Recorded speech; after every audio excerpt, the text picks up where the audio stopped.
My dear friends, just as someone treasures precious gems, God treasures his children and continually places gifts, favor, and provision in their lives. He does not do this occasionally. He does it continually. That word matters. Continually means it never stops. It means his care for you is not a one-time event. It is a flow, a steady flow of goodness that moves toward you every single day. When you think about how someone treats a gem, you understand a little of how God treats you. A jeweler does not leave a diamond lying around carelessly. He wraps it. He protects it. He keeps it close. He thinks about it often. That is a picture of how God feels about you. You are not an afterthought to him. You are not something he forgot about. You are someone he treasures. And because he treasures you, he provides for you. Today I want to talk with you about something simple. God will provide more than you need. Not just enough, more than enough. I know that might sound like a lot to take in, but I want to walk through this slowly with you.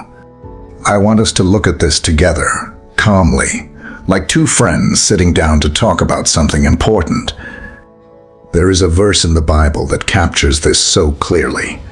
It is 2 Corinthians 9 verse 8 from the New Living Translation.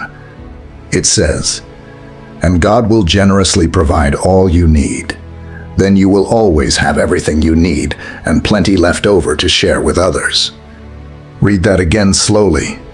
God will generously provide all you need. Then you will always have everything you need and plenty left over. That phrase, plenty left over, is what I want us to sit with today, because so many of us have grown used to thinking about provision as something that just barely covers us. We think about survival. We think about getting by. But this verse is not talking about getting by. It is talking about abundance. It is talking about surplus. It is talking about having more than what is required for your own life. So much more that there is something left to give to someone else. Let's slow down and look at the words themselves. The verse says, God will generously provide. Generously is a strong word. It does not mean sparingly. It does not mean cautiously. It means with an open hand. Think about what it means when a person is generous with you. They do not measure things out with a small spoon. They give freely. They give without keeping score. That is the kind of giver God is. He is not counting out exactly what you need and stopping there. He is generous. And generosity, by its very nature, tends to give more than what was asked for. The verse continues and says, all you need. That word all is worth noticing too. Not some of what you need, not part of what you need, all of it. Every category of need that exists in your life is included in that word. Financial need, emotional need, physical need, relational need, spiritual need. All of it is covered by that one small word. Then the verse says something that I find beautiful. It says you will always have everything you need. Always is a word about time. It is not talking about a single season. It is not talking about one good month or one lucky year. It is talking about continuity. It is talking about a provision that keeps showing up again and again across the different seasons of your life. And then comes the phrase I mentioned earlier, plenty left over. This is the part of the verse that shows us the heart of God so clearly. He does not just want to meet your need. He wants there to be extra. He wants there to be more than what was required, so that you have something to share with someone else. This tells us something about the character of God. He is not a minimalist giver.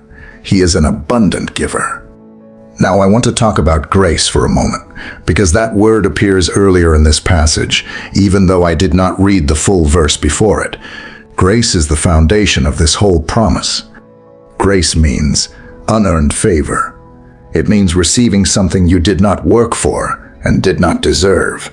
This is important because it takes the pressure off of us. Provision in this verse is not tied to how hard you worked or how well you performed. It is tied to the character of the one who gives. That changes everything about how we approach this subject. If provision depended on our performance, we would always be anxious, always trying to prove ourselves worthy of being taken care of. But because it flows from grace, it is rooted in who God is, not in what we accomplish. That is a much more peaceful place to stand. Now let's talk about what provision actually looks like in real life, because sometimes we shrink this word down to only mean money. Provision is much wider than that. Yes, it includes finances, but it also includes strength for the day. It includes wisdom when you are unsure what to do. It includes peace when your mind is racing. It includes people who show up at just the right time. It includes ideas that come to you out of nowhere. It includes healing in your body. It includes patience when you are tired. It includes the right words when you need to speak to someone. It includes rest when you did not think you had time to rest. All of these are forms of provision. God is not limited to providing in only one way.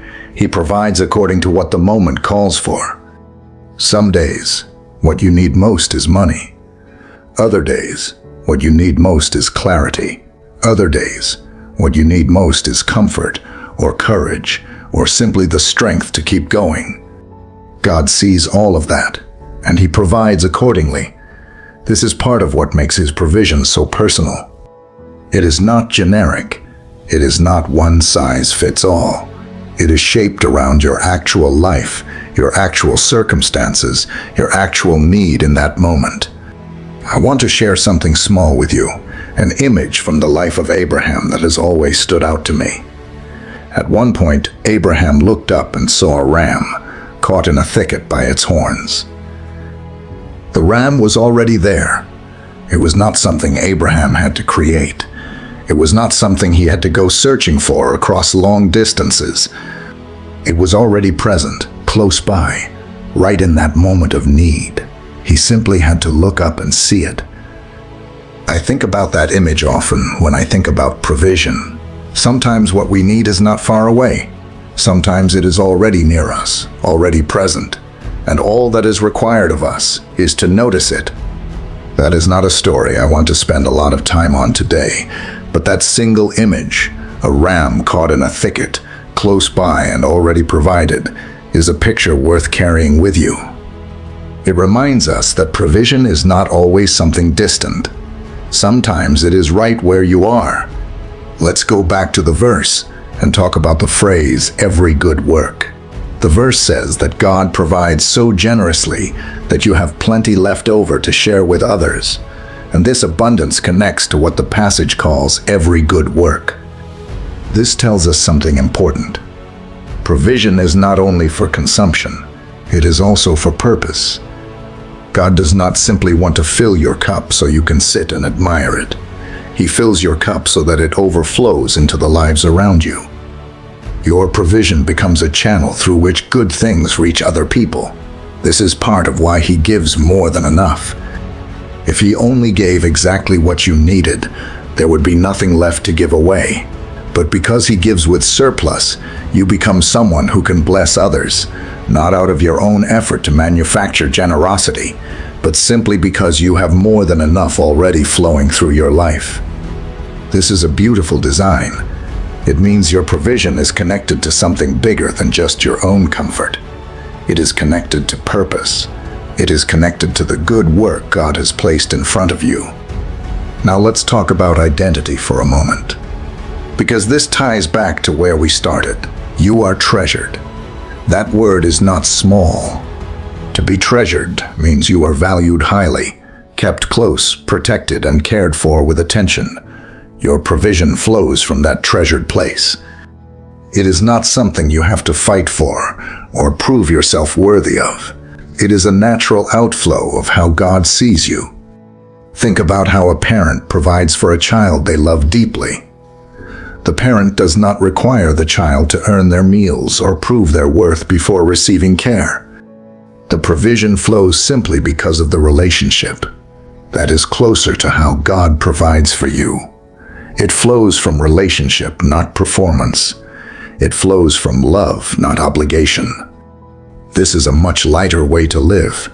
Instead of striving and straining to convince God to take care of you, you can rest in the reality that He already treasures you, and provision naturally follows that kind of love. I want to talk now about the word sufficient, because grace, at its core, is about sufficiency. Sufficient means enough, but as we have already seen, God's version of enough tends to include a surplus. Whatever your need is, His grace is shaped to meet it fully. If your need is small, His grace meets it fully. If your need is large, His grace meets it fully. Grace is not measured by the size of the problem. It is measured by the character of the one providing it. This means no need you carry today is too big for Him, and no need is too small to matter to Him. Both extremes are covered by the same sufficient grace. I think many of us carry an unspoken fear that our need is somehow too much, too complicated, too specific for God to fully address. But the nature of sufficient grace is that it adjusts to fit whatever is placed in front of it. It is not a fixed amount handed out regardless of circumstance. It is grace that flexes and expands according to what is needed in that moment. Let's slow down here and talk honestly about what it feels like to trust this kind of provision. Trust is not always easy. Sometimes our circumstances look nothing like abundance. Sometimes what we see in front of us looks more like lack than surplus. I am not going to pretend that tension does not exist. It is real. But what I want to offer today is simply a reminder of what the verse says, so that even in seasons where things look uncertain, there is a promise to stand on. The promise is not based on how things currently appear. The promise is based on the character and generosity of God. His nature does not change depending on our circumstances. His generosity is consistent. That consistency is something we can lean on, even in moments when we cannot fully see how provision will show up. I want to talk about the phrase generously provide one more time because I think it deserves a second look. Generosity is not reluctant. It is not begrudging. It is not handed out with hesitation.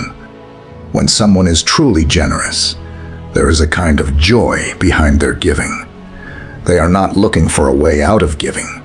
They are looking for opportunities to give. That is who God is in this verse. He is not looking for reasons to withhold from you. He is looking for ways to pour into your life. This changes the posture we approach Him with. Instead of approaching Him with hesitation, wondering if He will come through, we can approach Him understanding that generosity is simply part of who He is. It is not something He has to work up. It is something that flows naturally from His character. Let's think for a moment about the phrase, everything you need. This phrase reminds us that God is aware of details. He is not distant from the specifics of what you are facing. He knows exactly what your life requires, down to the smallest detail. This is comforting because sometimes our needs feel too specific to explain, too particular for anyone else to fully understand. But this verse tells us that God's provision is shaped around everything you need, which means it includes the specific things only you could name. He is offering provision that is tailored to you. I want to spend a little time now talking about the emotional side of this teaching, because provision is not only a physical or financial subject. It touches something deeper in us. When we experience seasons of lack, it can affect how we see ourselves. It can make us feel forgotten or overlooked.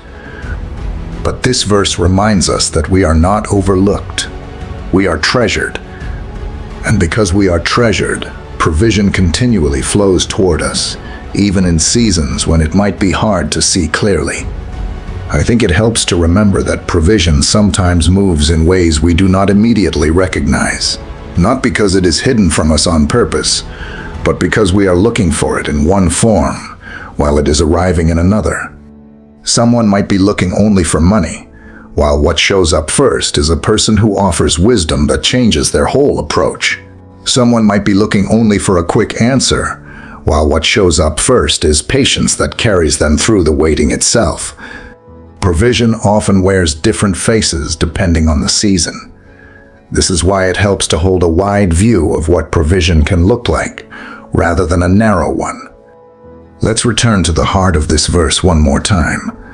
God will generously provide all you need. Then you will always have everything you need, and plenty left over to share with others. I want you to notice something about the structure of this sentence. It moves from provision to sufficiency to overflow. Provision first, sufficiency next, overflow after that. This is the natural progression of how God works in a life.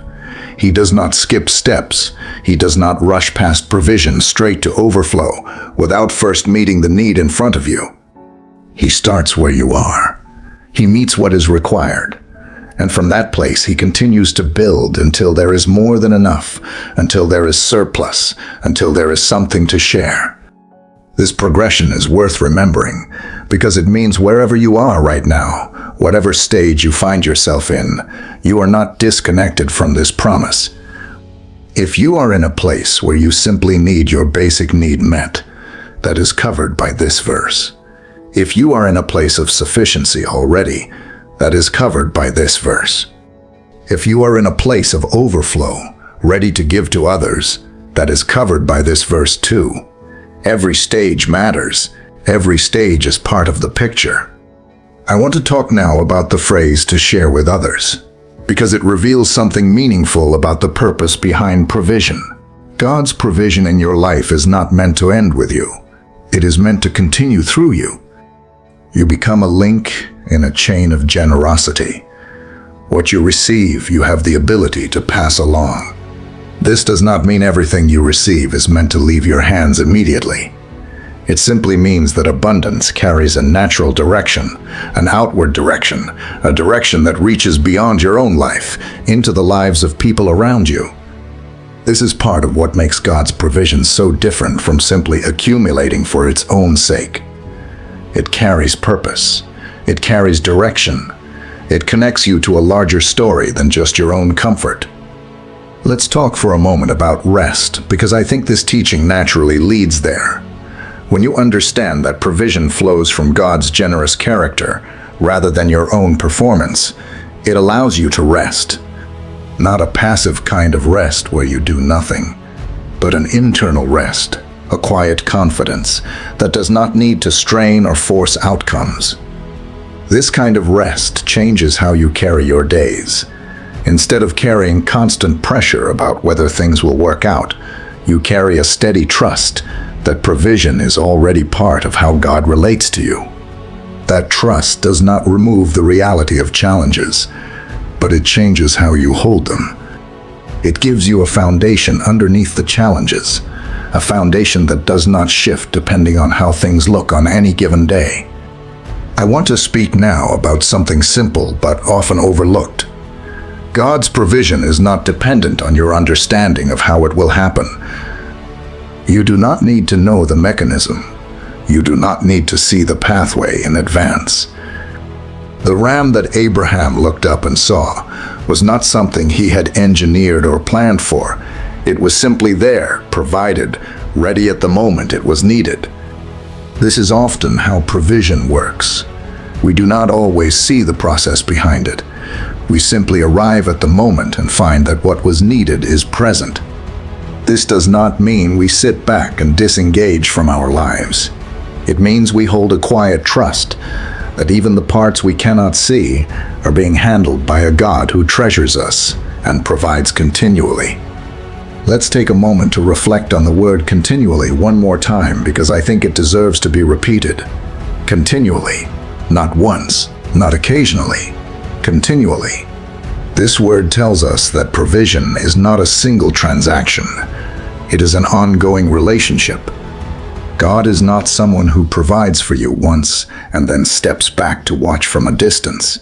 He remains present, continually engaged, continually attentive, continually providing according to what each new season requires. This means the provision you experienced yesterday is not the end of the story. There is more ahead. Not because you have to chase it down, but because it is simply part of how God relates to those He treasures. I want to close this section of our time together by bringing us back to where we started. Just as someone treasures precious gems, God treasures His children and continually places gifts, favor, and provision in their lives.